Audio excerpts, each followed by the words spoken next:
இந்த லைஃப்பை நம்ம தான் சூஸ் பண்ணுறோம். ஆனா பெண்ணா, இந்த குடும்பமா, தந்தை தாய், அந்த சூழ்நிலைகள் எல்லாம் தெரிஞ்சு தான் நம்ம பிறக்கிறோம்.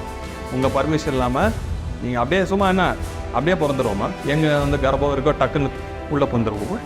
கர்மா வந்து உங்கள் சாய்ஸஸை குறைச்சிடும். உங்கள் பேரண்ட்ஸை நீங்கள் தான் சூஸ் பண்ணிருக்கீங்க. ரியலைஸ் ஆவீங்க. இந்த டேட்டா எழுதி வச்சுக்கங்க. உங்களுக்கு அனுபவம் வரப்போ நம்புங்க.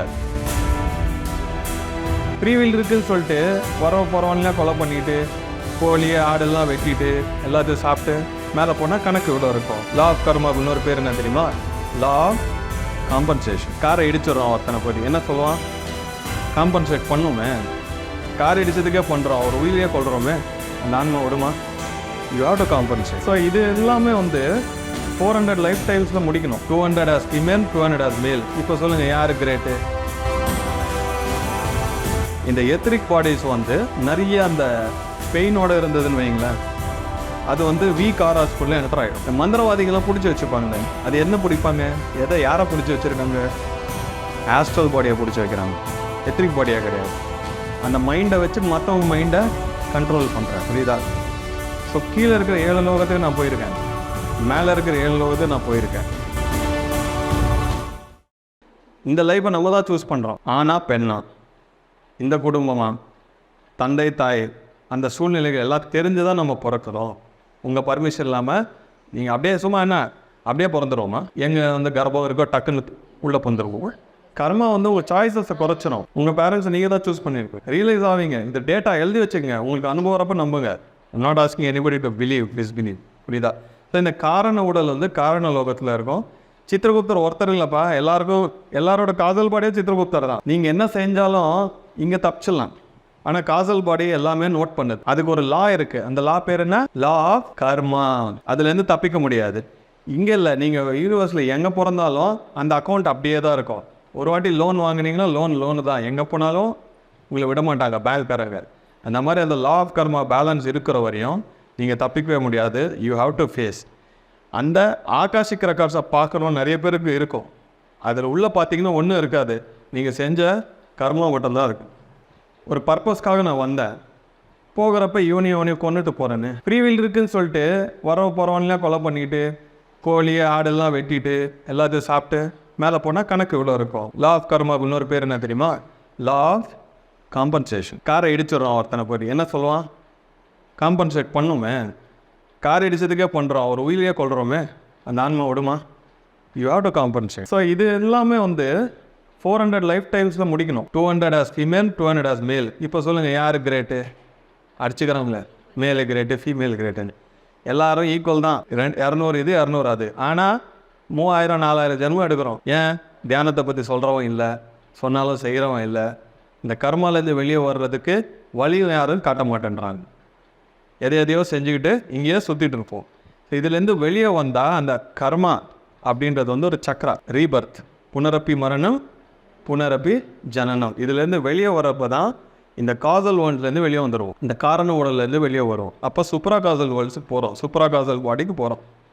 அப்போ இந்த பூமிக்கு மறுபடியும் நீங்கள் வர தேவை இல்லை. சாய்ஸ் வேணும்னா வரலாம். ஆனால் உங்கள் அக்கௌண்ட் வந்து ஆகாஷிக் ரெக்கார்டில் டெலீட் ஆகிடும். புரியுதா? இதுதான் சயின்ஸ். ஸோ அந்த மாதிரி இந்த எத்ரிக் பாடிஸ் வந்து நிறைய அந்த பெயினோடு இருந்ததுன்னு வைங்களேன், அது வந்து வீக் ஆராஸ்குள்ளே என்டர் ஆகிடும். இந்த மந்திரவாதிகள்லாம் பிடிச்சி வச்சுப்பாங்களே, அது என்ன பிடிப்பாங்க? எதை யாரை பிடிச்சி வச்சுருக்காங்க? ஆஸ்ட்ரல் பாடியை பிடிச்சி வைக்கிறாங்க, எத்ரிக் பாடியாக கிடையாது. அந்த மைண்டை வச்சு மற்றவங்க மைண்டை கண்ட்ரோல் பண்ணுறாங்க. புரியுதா? ஸோ கீழே இருக்கிற 7 லோகத்துக்கு நான் போயிருக்கேன், மேலே இருக்கிற 7 லோகத்துக்கு நான் போயிருக்கேன். அங்கே என்ன இருக்குது, அதுக்கு ரூட்ஸ் என்ன? இந்த டனல் எக்ஸ்பீரியன்ஸுன்னு சொல்லுவாங்க. போயிருக்கீங்க, பார்த்துருக்கீங்களா? தியானத்தில் ஒரு கருப்பாக டனல் இருக்கும், போயிட்டே இருப்பீங்க, கடைசியில் வெளிச்சம் வரும். இந்த அனுபவம் நிறைய பேருக்கு வரும். நம்ம இறந்ததுக்கப்புறம் ஃபஸ்ட்டு நமக்கு எல்லாருக்கும் நடக்க போகிறதும் இந்த டனல் எக்ஸ்பீரியன்ஸ் தான்.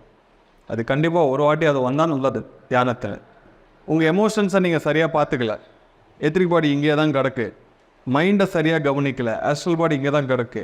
அடுத்த லைஃப் டைம் எடுக்கிறீங்கள, எவ்ரி லைஃப் டைம்லேயும் புதுசாக ஒரு ஆஸ்ட்ரல் பாடி, புதுசாக ஒரு எத்ரிக் பாடியை க்ரியேட் பண்ணிவிட்டு வரோம். அப்போ ஒரு 3000 லைஃப் டைம்ஸ் நம்ம எடுத்தால் 3000 ஆஸ்ட்ரல் பாடியும் 3000 எத்ரிக் பாடியும் வெயிட் பண்ணுது. நீங்கள் எப்போ என்லைட் ஆவீங்களோ, நாங்களாம் எப்போ என்லைட் ஆகணுன்ட்டு. Who is responsible? நான் ஈஜிப்டுக்கு போனப்போ என்னோடய பழைய கணக்கு எது இருக்கோ அதெல்லாம் எனக்குள்ளே வந்துச்சு. எனக்குள்ளே இருந்தே மல்டிபிள் வாய்ஸஸ் கேட்க ஆரம்பிச்சிச்சு. அதெல்லாம் வந்து அந்த பிரமிடில் உட்காரப்போ தான் ரிலீஸ் ஆகி போச்சு. That is how I became enlighten. Pyramid அங்கேயே எனக்கு ஹெல்ப் ஆயிடுச்சு. அதாவது அந்த ஓல்டு பேலன்சஸ் உங்களோடது நீங்கள் தான் சால்வ் பண்ணணும், வேறு வழியே இல்லை. நீங்கள் ஒருத்தர் என்லைட் ஆனால் இந்த லைஃப் டைமில் இந்த பாடியை வச்சு இந்த பழைய கணக்கு எல்லாமே வந்து கிளியர் ஆகும். வாக்கிங் கேள்விப்பட்டிருக்கீங்களா? சேனலிங் கேள்விப்பட்டிருக்கீங்களா? ஆட்டோ ரைட்டிங் கேள்விப்பட்டிருக்கீங்களா? சோல் வாக்கின், கான்ஷியஸ் வாக்கின், 2 விதம் இருக்குது. இதுக்கு எல்லாமே கிளாரிட்டி தெரிஞ்சுக்கலாமா? ஃபஸ்ட்டு வந்து ஆட்டோ ரைட்டிங்கை பற்றி தெரிஞ்சுக்கலாம். ஆட்டோ ரைட்டிங் கேள்விப்பட்டிருக்கீங்களா?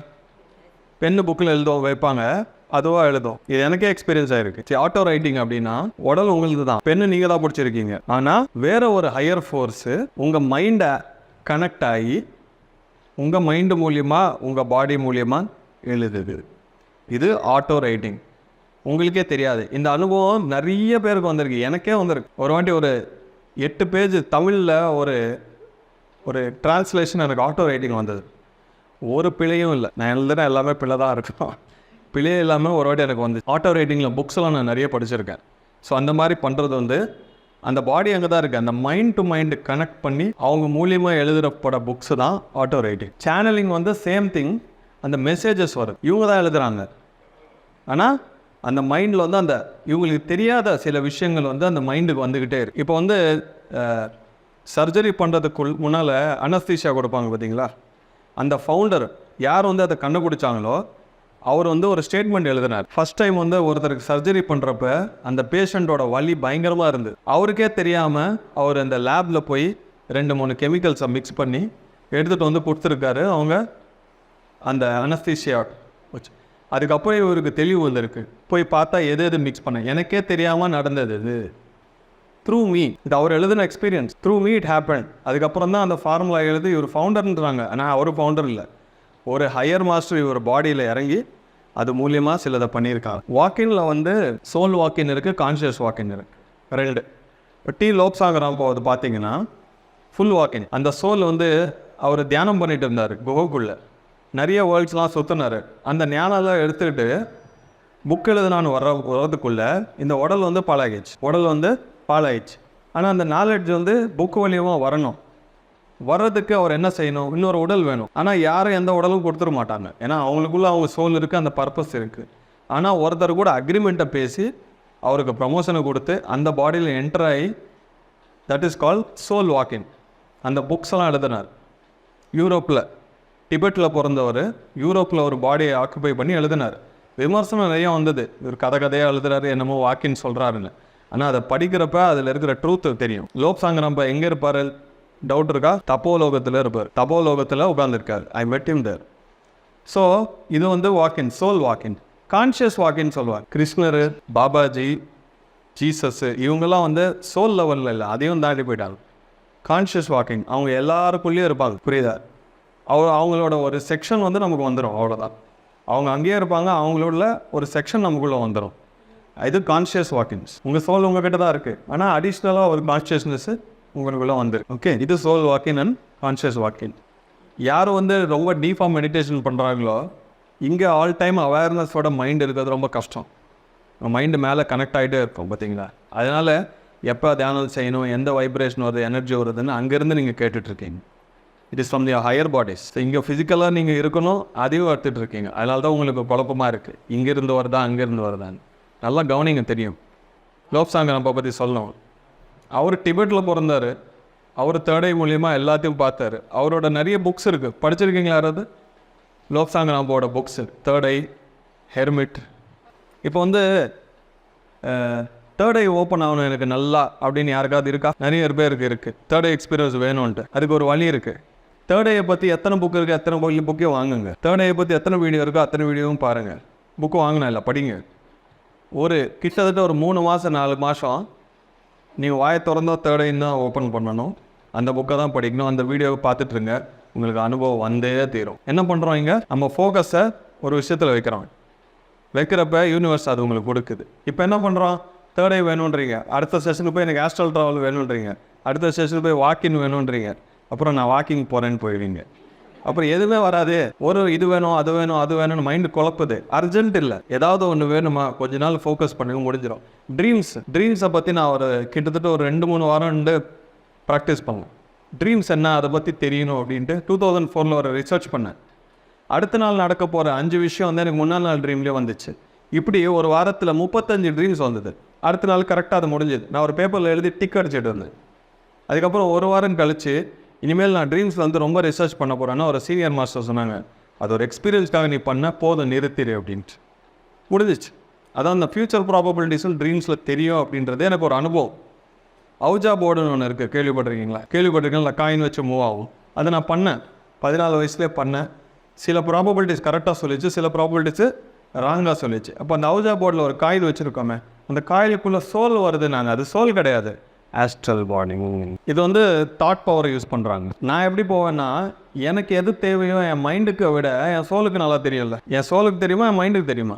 மைண்ட் என்ன பண்ணும், காசு வேணும், இந்த ப்ரமோஷன் வரும், என் பையனுக்கு கல்யாணம் ஆகணும், எனக்கு இது வேணும் அது வேணும், இதை தான் கேட்டுட்ருக்கு. மைண்டுக்கு இதை தாண்டியே போகாது. நான் இதெல்லாம் கோரிக்கை எல்லாம் வச்சுக்கல. நான் மெடிடேஷனை வச்சுக்கிட்டேன், இதெல்லாம் ஆட்டோமேட்டிக்காக நடந்துச்சு. ஓகே, எனக்கு என்ன வேணுமோ ஆட்டோமேட்டிக்காக அது வர ஆரம்பிச்சிச்சு. அப்படி ஒரு கோரிக்கை எனக்கு வேணும்னா அது ஸ்பிரிச்சுவலாக தான் இருக்கும். ஒரு நல்ல புக்கு நான் வெளியே எடுத்துகிட்டு வரணும், உலகத்தில் எல்லாருக்கும் தியானம் சொல்லி கொடுக்கும், இதுக்கு தான் என்னோடய தாட்ஸ். சின்ன சின்ன விஷயத்த நான் கண்டுக்க மாட்டேன். அதுக்கு எவ்வளோ ஹார்ட் ஒர்க் பண்ணுறோம், அது வந்துடுது, அது முடிஞ்சு போயிடுது. புரியுதா? ஸோ ஒரு தாட்டை நம்ம வச்சுக்கிட்டா என்ன பண்ணுறது, நம்ம தியானத்தோட சக்தியெல்லாம் அந்த தாட்டுக்கு போகுது. அது மேனிஃபெஸ்ட் ஆகும். ஏதாவது ஒரு நாள் கண்டிப்பாக மேனிஃபெஸ்ட் ஆகும். என் லைஃப்பில் நான் நினச்சது எல்லாமே நடந்திருக்கு. எல்லாமே, ஒன்று கூட இல்லை. இப்போ எனக்கு கோரிக்கைகள்னு பார்த்தீங்கன்னா எதுவுமே இல்லை, எல்லாமே 0 தான். எல்லாத்தையும் முடிச்சுக்கிட்டேன், எவ்ரிதிங். இனி நான் என்ன பண்ணணுன்றது அந்த ஸ்பிரிச்சுவல் பர்பஸ் மட்டும் இருக்குது. இருக்கிற வரைக்கும் பண்ணிகிட்டே இருப்பேன், அதுக்கப்புறம் முடிச்சுட்டு போயிடும்.